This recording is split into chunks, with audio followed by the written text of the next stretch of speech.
we will talk about types of sentences. And before starting this particular topic, let's go back in time and revise that what we had discussed about ending punctuations. If you remember, we had talked about the ending punctuations, and in that topic we had discussed about these punctuation marks, which are very important element in determining what kind of sentence is formed and what kind of understanding is gained from that sentence. So these three punctuation marks are play a very important role in to determine what kind of sentence what type of sentence we are going to form and how to form that type of sentence. Basically, the meaning of a sentence is determined by the type of sentence format we are using to make that sentence. Let's jump to these three punctuation marks. Let's do a quick review. This punctuation mark is called a period or a full stop. Now this is called a question mark, which we specifically use in interrogating type of sentences or interrogative sentences. And this is an exclamation mark, which is used in those sentences where emotions are expressed, any type of emotion or sudden acts are involved.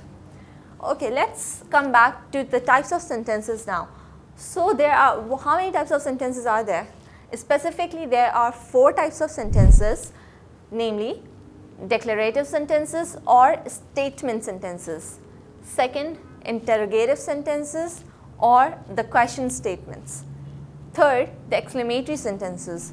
And a fourth is the imperative sentences. Imperative sentences ko we also call request or the commanding. This type of sentence includes 2 subtypes, which are the command ones, commanding sentences, and a requesting one.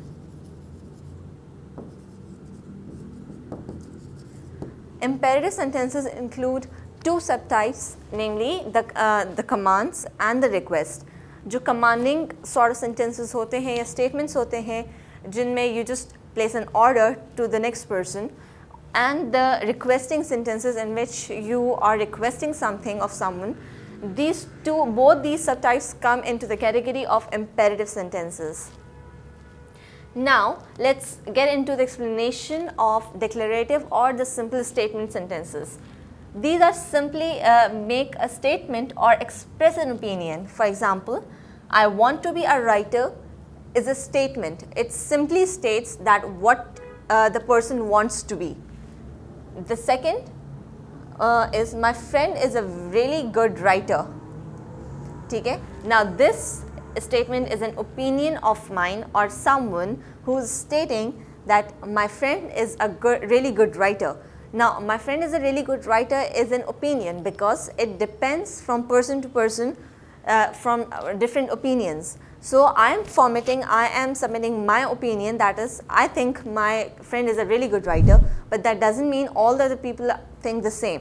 So this kind of sentences where you state your personal preference, your personal opinion, your regard towards something or someone is called an opinion. Opinionative sentences. तो ये जो opinionative sentences हैं या आपके जो simple statements हैं, these 2 types come into the category of declarative or statement sentences. Okay, let's move on to the second type of the sentence, that is interrogative or question statements, question sentences. Now before going into the details of interrogative or question statements, let's have a look at again the question mark, the punctuation mark that plays a very important role again in to declare what kind of sentence, what kind of meaning is to be derived from the sentence. Now question mark, specifically question mark, this punctuation mark is used only for interrogative or question statements to deliver the meaning of asking or inquiring about something or someone. Now again, as before we have discussed that punctuation marks play a very important role in to deliver a correct understanding of the sentence to the reader. So it is very important to place correct punctuation marks at the end of the sentence to avoid misconceptions, to avoid misunderstanding of the sentence, misunderstanding of the whole sentence that is to be Okay, now let's see the examples of interrogative sentences. Interrogative sentences we use these kind of sentences in our very day-to-day life sentences. For example, what are you doing? Where are you sleeping? Where are you going? What are you eating? These are very common phrases used in our daily life, and these all come into the category of interrogative or question statements. Now let's hop on to another example.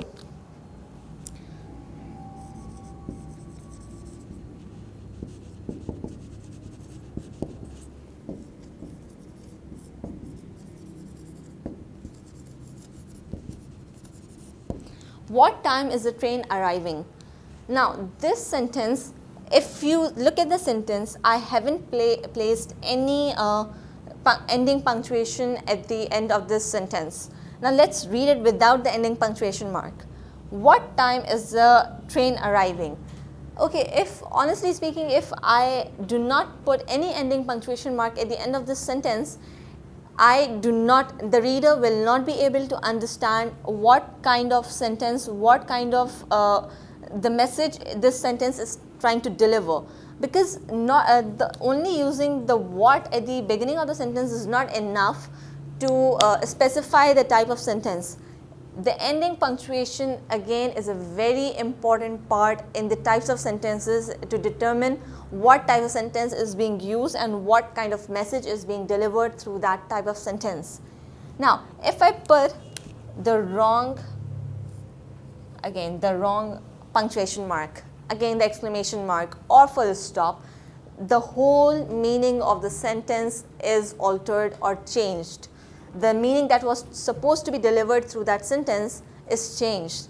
Exclamation mark, if I use exclamation mark instead of question mark, the sentence will deliver the burst of emotions or any sort of expression of emotions, hyper emotions, which is not what we are trying to say through this sentence. We are just simply trying to inquire at what time the train will be arriving. I'm simply trying to ask or inquire कि train कब तक आ रही है, एक simple सा question है, ठीक है? So I hope you have understood the importance of these punctuation marks and how to place them correctly and to identify them through the sentences.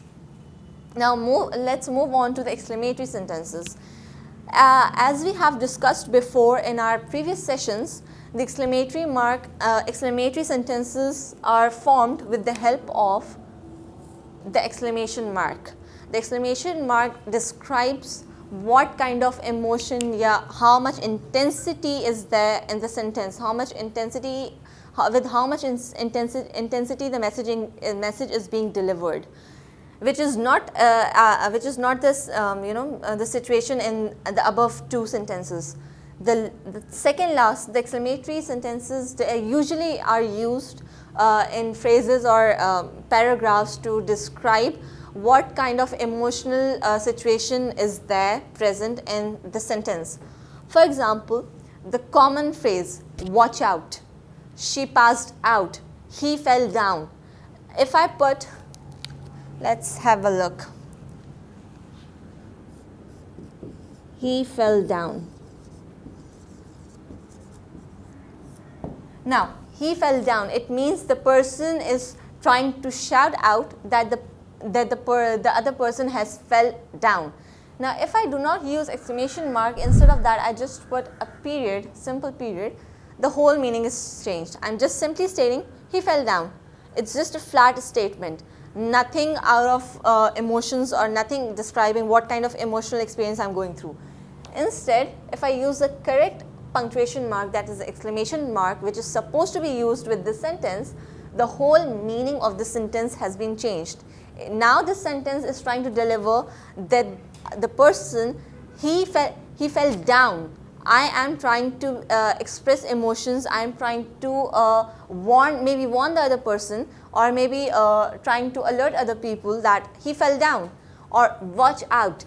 Usually in during accidents or before the accident, the other person usually shouts out that watch out, or when the other person is is about to get into an accident, we usually say watch out, careful, right? These, if we put punctuation, if we put exclamation mark in front of these, at the end of these phrases or short words, they become exclamatory sentences or exclamatory phrases with expressing emotions. Now let's get to the last and the most important one, which is also quite complicated one, because this type includes another two subtypes in itself, the imperative statements. Now imperative statements we can call them the command statements, which deliver the commands or orders, as well as those statements are also included in imperative statements, which are requesting. Requesting statements are also included in the type of imperative sentences. Now what is a command? Command is like when the other person is not stating it, he or she is ordering the other person that it has to be done, that the situation is as the person is saying it is. For example, if I say sit down, that is not a statement, that is me ordering the other person, that is me commanding the other person to sit down. The other person has no other choice other than to sit down. This shows that the situation or the statement is a command which has no room left for any other negotiation. Okay? Now another example of command is get into the line, stand in a straight line, get into your troops. So these are the orders or commands which are usually passed by authoritative figures to the other person. For example, your teachers, your parents, your supervisors or your seniors, when they usually want something to be done by you, they simply order or command. So those statements in those situations are not called declarative or statement sentences, although the imperative sentences also use period or full stop at the end of them. Imperative sentences के end में भी we are using the full stop or the period punctuation mark, but the whole meaning, the whole purpose of these two sentences is very different. Declarative and imperative sentences are very different from each other, although the ending punctuation is the same that is being used at the end of these two sentences. This is a simple statement without any command, without any persuasion. Now the imperative, the command in the imperative, the command subtype in the imperative declares that something is to be done and there is no place for negotiation or any other option. So this is the main difference between the command and the statement, declarative statement. Now the other type, this other subtype of imperative statements are the requesting statements, in which is the very opposite of commands. The command and requesting are the two subtypes, but they are very different from each other. They are actually the opposite of each other. Whereas in command, you tell the other person to do something without any other option left. Whereas in requesting statements, you request the person to get something done or to do something without ordering. It's a request from your side. The other person has a choice to either get it done or to leave it as it is. For example, I request my teacher, usually the common phrase that students use in their class, which is also requesting a statement, is called, for example, may I go to drink water, may I leave the class for a few minutes. These are requesting statements, and requesting and command statements, both of them make use of ending punctuation, that is full stop or period at the end of their sentences. But there is a major difference in their understanding and the main purpose of their statements. Okay, students, thank you for this session. Next time we will be discussing other topics. For the time being, thank you so much.